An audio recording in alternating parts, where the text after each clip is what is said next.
Farmview with Kieran O'Connor on WLR. Brought to you by GlanviaConnect.com. Hello and welcome to Farmview. Well, as usual, it's Kieran O'Connor here with your weekly farming programme, and indeed, of course, it's our very first programme of 2021. So I want to take this opportunity to wish you all a very happy new year, and hopefully in a few weeks' time we'll get back to normal and have a good and fruitful 2021. Well, on this week's programme, it's a busy programme indeed. We'll discuss the Brexit trade deal, we'll discuss the impact of this EU-UK deal for the Irish agri-food sector. We'll talk to Munster MEP Sean Kelly as well as market specialist Phelim O'Neill. And plus I'll have an update on the livestock mart situation with the reopening for the new year under very new strict level 5 restrictions and protocol. We talk to Richie Kerwin, Mart Manager at Wafford Ross Mart in New Ross. And plus, as always, we'll have our farming calendar. Farmview with Kieran O'Connor on WLR. With GlanviaConnect.com, Ireland's biggest online farming shop and more. And before we talk to our first guest on this week's programme, our very first programme for 2021, firstly, I want to thank all of you out there for our annual Farmview auction, all in aid of St Vincent de Paul in Wafford as part of our WLR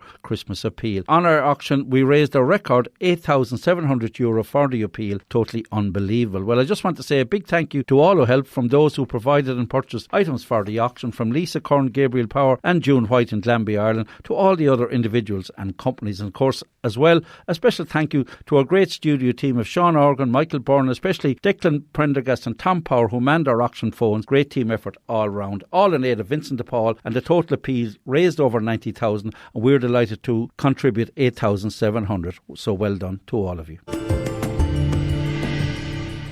Well, on Christmas Eve, the EU and the UK signed a trade deal that takes effect from the 1st of January. Indeed, great news indeed for the ongoing saga that was Brexit for the last 3 or 4 years. And one man very much with his fingers on the pulse right throughout this period has been Phelim O'Neill, the market specialist at the Irish Farmers Journal. First of all, Phelim, Happy New Year and welcome back to the programme. Happy New Year to you too, Kieran, and all the listeners down in the southeast. Phelim, it was an ongoing saga and we spoke about it for ongoing for the last 3 or 4 years, but thankfully a deal has been done, a trade deal has been signed. It has, Kieran, and it's far from what we would choose or what we would want, and certainly nowhere near as good as what we had before. But the bottom line is it's better than what the alternative was on Christmas Eve if they hadn't signed off on the deal. Basically, we have dodged tariffs and quotas on exports of Irish dairy, Irish beef to the UK. And if there hadn't been a deal, the fact is that the level of those tariffs would simply have priced us out of that marketplace.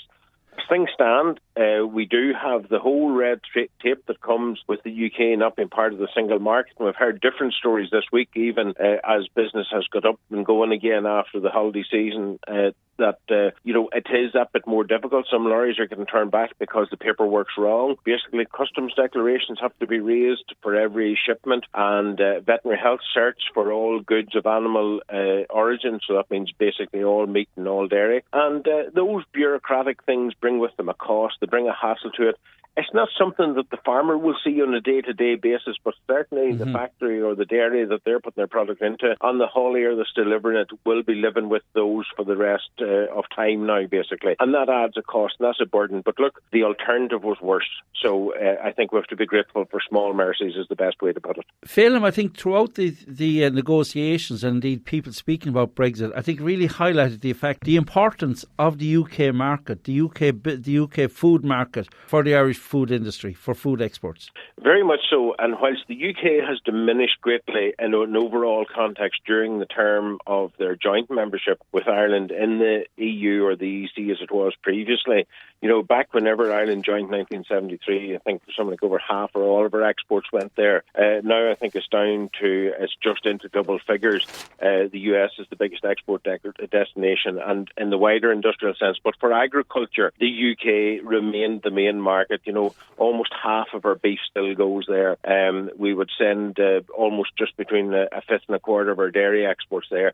That's well down in the last decade, but at the same time, it's still a very big market. And no doubt as we go into the future, you can see markets maybe widening out somewhat. But the reality is, particularly in a beef context, the UK is a big net importer. Ireland supplied 80% of their imported need, and that's what made, if you like, it was such a relationship where each needed the other. Ireland needed needed an export market that was convenient and a similar culture. The UK needed a supplier conveniently that they could import from. So there was a perfect fit there. How that develops in the years ahead, who knows, because a lot will depend on what trade deals the UK do. Will they opt for cheaper South American beef for Australia, New Zealand, United States? Those are things that we have to wait into the later part of 2021 and indeed the years ahead to see how it pans out. But I suppose that from a point of view of a farmer that's finishing cattle this winter in the sheds, the reality is there is a market now for them to go to that they weren't sure of being there a fortnight ago. And of course, Phelim, you touched on it there. Of course, now there's no constraints on the UK making its own trade deals outside of EU countries, which indeed brings us back to the whole Brazilian beef scenario. Oh, very much so. And look, as the UK goes out to chart its own path in the world, one of the things in every trade negotiation, the last thing that's agreed in it is the whole question of access for agricultural goods. It was a big issue in the Mercosur deal between Europe and the South American countries. It was a big issue with Canada and CETA. And it was really what was the stumbling block in Europe concluding a deal with the United States. So, the UK goes into any of those negotiations being a net importer of food. I think they spend something like $1 million a day on food exports or food imports. So the reality is that they are a ready-made market. They can offer that without being any big pressure on them. And that means that UK farmers, certainly it'll make maybe life a bit more difficult for them. But the biggest threat there is to the number one import supplier, which has been Ireland. We've had no opposition really in that role since over the past 100 years, since the foundation of the state. But I think the reality of the next decade is that Irish beef, Irish dairy is going to face some real and serious competition in the British marketplace. And that's why I suppose we have to think then and look, can we do and develop more in the rest of the European Union or whatever. But certainly it makes it has to mean that we focus on EU import policy and we think of trade deals like Mercosur.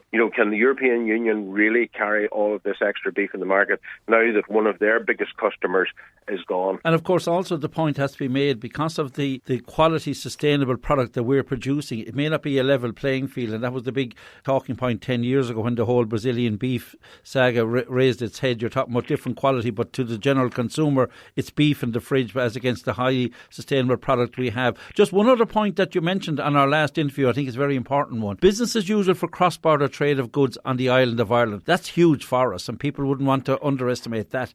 Yeah, that is. It's important and it's something that has a very real and meaningful impact on farmers. Almost half of the Northern Ireland lambs come south for processing. About a third of their milk comes south for processing, whereas from the trade going the other way from south to north, there's something like about 350,000 pigs go north each year for processing. And then on cattle, we've seen a big surge in cattle numbers going north this year, both for direct slaughter to the factories and indeed for finishing with northern buyers. And again, the issue we've been dealing with the pandemic over the course of this year, and will be at least for part of the year that we're now in. Yes.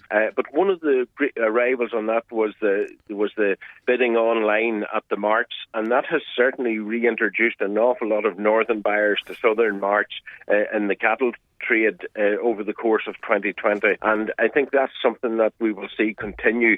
And you're right, the whole Irish protocol side has meant that the North and the Republic of Ireland essentially remain in the same trading zone, and product can flow back and forward across that border as if it wasn't there. And I think that's something that farmers that have been trading both ways will particularly welcome. Two other important points, obviously from a farm income point of view, protecting the farm income, and our Minister has made a statement on that. And secondly, as regards the industry, Brexit scheme for dairy and meat factories. So both from the farmer income point of view and from the industry point of view, supports there. Very much so. And I think, again, the government would have been very strong in the policy that irrespective of what happened in Brexit, the ambition was that we would keep Irish product on British shelves. And this investment is to, I suppose, assist product development, assist in marketing, and indeed help put the facilities and the structures in place that can allow new products to be developed and stored and shipped around the world. I think overall it's something that is good for the industry. Investment at the processing side creates the demand for the raw material that comes off our farms. I suppose something that we would have flagged up in the Farmers Journal this week is, we've had a big debate throughout 2020 about the transparency in the industry. We'd be suggesting that this would be an opportunity perhaps that government should look at in terms of trying to tie in a transparency requirement in return for that very generous but worthwhile support to the industry. So it's maybe another angle on that government programme that's worth giving some consideration to. Well, Phelim, at last we have a deal. I know, as I say, you've been covering this topic right from flagfall. It's been 3-4 long years, but finally we have a deal. And as you say, a lot of positives. At least it's something to work on, and at least it could have been a lot worse for what is a very important market for us, the UK market. And I suppose my final word would be, Kieran, just before signing off, is that I think it's something, there's a review of it in 5 years' time. There's a number of specialist implementation committees. It's something that I can see plenty of debate and discussion on trade between the EU and the UK going forward. So I would just maybe suggest it's probably not the last time that we've spoken about the subject here, but for now we certainly have a staging post established. Phelim, listen, thanks as always for your contribution. Stay safe, and hopefully I'll talk to you in the near future. Thanks for taking my call. Farmview with Kieran O'Connor on WLR. With GlanbiaConnect.com. Thousands of products in the palm of your hand. And you're welcome back to part 2 of Farmview. Now, before we get the views of Munster MEP Sean Kelly on the Brexit trade deal, and also look at the restrictions and protocol now involved for livestock marts, let's have a look at some eyes from a very short farming calendar this week. This Saturday morning, we've Waterford Ross Marts sales in New Ross starting for cattle at the new time of 9:38 this morning, and also calves running from 10 o'clock. While at Dungarvan Mart on Monday, cattle and calf sales will start on Monday morning at 11 o'clock. And don't forget, all sales now are live on livestocklive.com. Now, noting from Brian Hillard about the big event, it's the annual once-a-day milking conference course. This year is going to be held online. Brian has organised once again a top-class panel. It will take place on Thursday next, that's the 14th, from 10 o'clock on Thursday morning. Will last just about an hour. Top-class panel. And to register for the live webinar, it's a free registration. You register at choggas.ie/OADCON21. That's choggas.ie/OADCON21 for the once-a-day milking conference organised by Brian Hilliard. Farmview with Kieran O'Connor on WLR. With GlanbiaConnect.com. Ireland's biggest online farming shop and more. Well, the trade deal reached between the EU and, of course, the UK on Christmas Eve really removed all the immediate threat of tariffs on the Irish food exports into the British market. Very important deal as well. And one man very much keeping his fingers on the pulse there and involved at the coalface there is Munster MEP Sean Kelly. Sean, welcome to our programme and a Happy New Year. Thank you very much, Kieran, and nice to be with you, and a Happy New Year to everybody. And hopefully this COVID will pass away and we'll get back to near normal again as soon as possible. Sean, the importance of this trade deal, it really went to the deadline, and but finally we got it over. But the importance of getting a deal was so important for everybody. Oh, it was absolutely vital. Any deal is better than no deal, and as you said, we had several deadlines in the past, but in fairness to Mr. Barney and the team, they kept working at it, and they kept everybody informed. And eventually, I think common sense prevailed, and there was a deal done which avoids major tariffs, especially from an Irish agricultural point of view, on our products going into the United Kingdom, and that was the most crucial point of all. As regards, and I mentioned to Phelim O'Neill on this one, the whole cross-border area, it was very important. There was an added importance from an Irish point of view because the implications of the cross-border trade was so important as business as usual for the cross-border trade. Yeah, and absolutely, that was almost unthinkable when Brexit happened first, that there would be a different regime in Northern Ireland to the rest of the United Kingdom. And even though the Unionists are saying they're against it, it just shows in many respects how committed and fair-minded the European Union is, because Northern Ireland now has the best of both worlds. It is part of the all-island economy.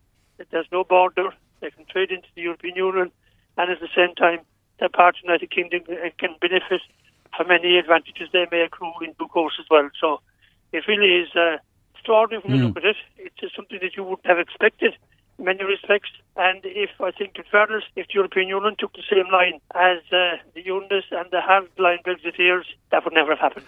Sean, was that a hard sell within Europe, the importance of that border, the free trade and business as usual on the cross-border trade? Because definitely they bought into it very well. As you said, it was so important that they took such a positive approach to it. Yeah, I thought initially that it would be a difficult sell, but in actual fact it wasn't, because they saw the importance of the Good Friday Agreement, of course, which hasn't been recognised enough, played a huge part in bringing about the Good Friday Agreement and the peace projects and the funding in Northern Ireland, which led to it. And they wanted to preserve that at all costs. And in fairness, they did, and they bent over backwards and facilitated, first of all, the withdrawal agreement to ensure that we would just have one island economy. And secondly, then, when it came to it, the Brits agreed to something they said they would never agree to, border down the RSC to ensure that the common market, or the single market, and the customs union would be preserved in its integrity.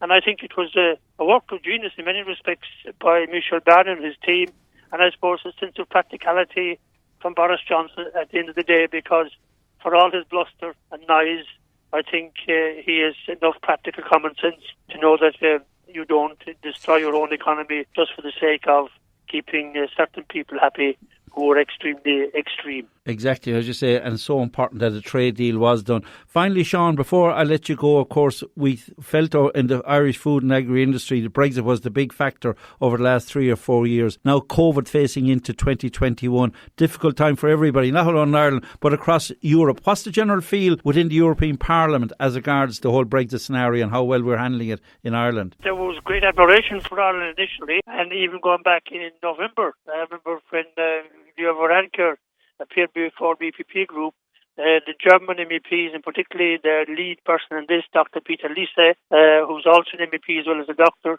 was praising Ireland, how well we were doing. We were doing better than the rest of Europe at that stage. But of course, we've gone back enormously in the last couple of weeks. But hopefully we'll get out of it again, because I think when we all put our minds to it and adhere by the rules, we can get to grips with this pretty quickly. And I just feel that people were so frustrated coming up to Christmas, they just felt they were going to unwind for Christmas and maybe didn't take the precautions they should have. But now I think that Christmas is over. That's the kind of spirit that Ireland has. We get back to work again. We put down our best foot forward, and I think that's what hopefully I will see from the Irish people over the next month or so, and then maybe things will return quickly to normal, because with the vaccines coming on stream, it's quite obvious that we should be able to get to grips with this as soon as possible, certainly over the next couple of months. Sean Kelly, on that positive note, Sean Kelly, MEP, as always. Sean, thanks for taking our call. Hopefully we'll talk to you in the near future, and hopefully we'll see you down in Waterford in the near future when all of this comes back to normal. Thanks a million, Sean. Yeah, looking forward to going down to Waterford, and up to date, Sean. Well, for an update on our Level 5 restrictions at the Livestock Marts for 2021, for the early part, hopefully, of just 2021, we were joined from New Ross by the Waterford Ross manager at New Ross, and that is Richie Cowan. Richie, welcome back to our programme, and a Happy New Year to you. Happy New Year to you, Kieran, as well, and to all your listeners. Richie, it's deja vu, really. We're back to Level 5 restrictions. You might outline, as you start to reopen this Saturday at New Ross and indeed Dungarvan on Monday, what the new restrictions incur, or are we going back to where we were last spring? Basically, Kieran, look, it's back to where we were. All the sales are online. The sales rings are all closed. Basically, the sellers have to book in their livestock. They drop and go then, which means they drop off their cattle are unloaded, and the seller then has to leave the premises. He leaves his contact details with the mart. Seller then can watch the sale online. It's all done down here on the LSL app on the phone, and they can watch the sale going through, and they'll be contacted then from the mart with their weights and prices, and if they're happy, then they're sold. And then, of course, calves. Now, a lot of calves will be dropping over the next few weeks, and calf numbers will build up. You're going into the busy period as regards calves, so it's the same procedure for calves. Yeah, it's the exact same procedure. It's a drop and go. Again, look, you watch it all online. Down here now, we've completely separate ring 3 for the calves, and it's easy enough managed, as in they're kept separate the whole time. But again, it's just get it clear that can't stay here to watch your livestock being sold. It's not, the rings are closed. You have to drop and go home. So as regards buyers and people involved, is it very important to book an appointment time before you head to the mart? Book your appointment time. You'll be given a time. Look, it's common sense. If everyone abides by the guidelines, there'll be no issue. We have a proven track record of doing this in the mart. There's been no outbreaks related to mart, and it's just abide common sense. If you have symptoms, stay at home. If any thought that you have a symptom or a contact, stay at home. Just for the buyers, then come in, do their looking, pick out their lots, take them down, and then bid using their phones or their laptops at home, whatever suits. Now, 2 areas on the department notice, of course. One is, of course, face coverings, face masks, and the second is congregating after dropping off your animals. It's a case of drop and literally go from the premises. Exactly. Look, it's the same what went on before. Everyone wears their face masks. Everyone has a face face mask. Now you can't go to the shop without a face mask. It's just following the guidelines that are there for everyone, in the interest of everyone's health and safety. Yes, and of course, not congregating in the car park, which guys would see a neighbour, see someone for a chat about price or whatever. That's so important that doesn't happen. No, it can't happen. Look, it's gone. Numbers are just gone too. Like, the marts are seen as an essential service, and to keep it going, keep the whole system moving, everyone has to abide by it. Everyone has to row in behind it. The guidelines are here for everyone, for the good of everyone, not just for a chosen few. And of course, Richie, what's very important, I must say, the farming community, farmers in particular, of all ages, have really embraced the whole LivestockLive.com, watching it on live. It's been a tremendous success, and there's been some positives as regards some buyers from outside the region being able to purchase animals down here in the southeast. It's been absolutely brilliant. Like, it has, the uptake has been excellent from buyers and sellers. Like, here, I'd noticed there a couple of weeks ago there when we're online, like, we had 12 different counties bought cattle here on one given Saturday, which we've never would have had before if we didn't have the online access. So listen, Richie, once again, you're reopening for business at the Waterford Ross Mart in New Ross this Saturday morning. Cattle at 9:30, the earlier time of 9:30, calves from 10, and of course in Dungarvan, cattle and calves on Monday at Dungarvan from 11 o'clock. Richie, to you and involved in the Livestock Mart, keep up the great work. It's fantastic the way you kept it going, and I'm sure the farmers and everyone involved will row in with the protocol as they did last year. Well, of course, and thanks very much, Kieran. Well, before I go on the racing and point front, what a few days for local connections over the Christmas period. Cross Channel, we'd win for Dungarvan jocks Neill Houlihan and brother Sean Houlihan over the Christmas period to round off what was a great year for the Houlihan brothers Cross Channel. While back at home, we'd wins for Knockeen trainer, Butlerstown trainer Henry de Bromett. He had a brilliant few days, settling winners at both Leopardstown and Limerick, including the feature Savile Chase at Leopardstown, as well as a fine double at Limerick, and rounded off a great week with a winner at Tramore on New Year's Day. While we also had wins for Villarstown owner-trainer Paddy Cockery, he also saddled a very impressive winner at Leopardstown, brilliantly ridden by Dungarvan jock Ian Power. Tallow owner-trainer John Morrison had a fine winner at Punchestown, and Waterford trainer Robert Widger had a good win at Cork, while Villarstown jock Mikey Hamill also had a nice winner at Limerick. While we also had wins over the Christmas period for Dungarvan owner breeders, the Flynn family of the Park Hotel in Dungarvan, who took the feature at Limerick, along with breeding no less than 3 winners over the few days, with wins also for Fatsy for Fun Syndicate and Dungarvan-based owner Mustafa at Limerick. While on the point-to-point front, great day for Waterford jocks at Fitton's Point-to-Point near Carrick-on-Shore over the Christmas period, with Tallow jocks James Hannon and Mikey Tobin, as well as the evergreen Ballyduff Upper Tom Feeney in the winners' enclosure. So great week all round for Waterford Connection. Well, that's it for this week's programme. Once again, my thanks to Michael Byrne and Ollie for all their help in putting this week's programme together. So stay safe, keep up the protocol, and hopefully I'll have your company again same time next week. Farmview with Kieran O'Connor on WLR. With GlanbiaConnect.com. Thousands of products in the palm of your hand.